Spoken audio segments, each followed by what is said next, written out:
હું રેહાનાબેન બોલું છું કાંચી અને અમે લાતીપુર 3 નંબરમાં રહી છીએ.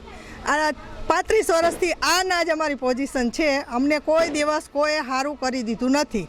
ધારાસભ્ય બધાય ચેલેન્જ કરે છે કે અમે રાજીનામું દઈ દઉં ને આ કરી લઉં તે કરી લઉં ને બરાબર. એ જરૂરી નથી. તમે માણસોની સમસ્યા હલ કરો, માણસોને કેટલા દુઃખી છે એ તમે જોવા જાઓ, તમે એની વચ્ચે આંટો મારો. તમને એ તો સમય છે નહીં. બાકી તમે એમ કે ગાંધીનગર 500 ગાડીઓ લઈને જાઓ છો તો એ ટાઈમ છે તમારી પાસે. અમારી પાસે આવવાનો તમને ટાઈમ નથી. જ્યારે મતદાન લેવા આવો છો ત્યારે તમારી પાસે ટાઈમ હોય છે.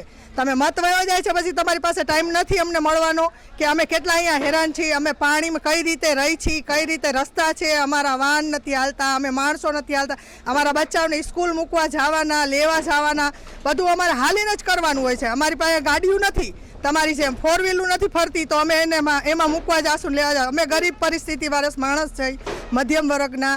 તમે અમારા સામું જોઈને હાલો તો સારી વાત છે. ધારાસભ્યને કોઈ જરૂર નથી રાજીનામું દેવાની. બાકી માણસોની સહાય કરવાની અને માણસોની મદદ કરવાની જરૂર છે.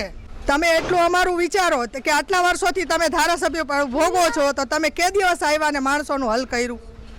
કોઈ દિવસ આવ્યા તમે? કોઈ દિવસ જોયું તમે કે તમે પરિસ્થિતિ તમારી કેવી છે, શું નથી, તમને કાંઈ તકલીફ છે કે નહીં? તમે કોઈ દિવસ આવીને પૂછ્યું? તમે કાંઈ ને બસ ચૂંટણી પતી જાય એટલે તમે કોણ ને અમે કોણ, અમે તમને જાણતાય નથી. અરે જો અજયભાઈ આવ્યા છે ને, અજયભાઈએ બધી શેરીને સરસ મજાની કરી દીધી છે ને અજયભાઈએ અમારા બધાને પૂછે છે કે તમારે શું સમસ્યા છે તો તમે મને કહો તો હું તમને કરી દઈશ.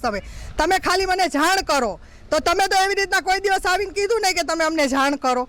તમે તો કોઈ દિવસ આવીને ઊભાઈ ન રહ્યા. આ તો આટલા માણસો વચ્ચે ઊભો તારીએ છે આવીને, એની ગાડી લઈને પોતે હાલીને આવે છે કે ભાઈ તમે મને કહો શું વાંધો છે તમને, તો આપણે એને કહી શકીએ. તમે કોઈ દિવસ અમને પૂછ્યું?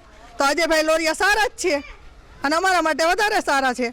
અમારું કામ કરે છે તો અમને સારા જ લાગે. જે અમારું કામ કરે એ અમને સારા, બરાબર.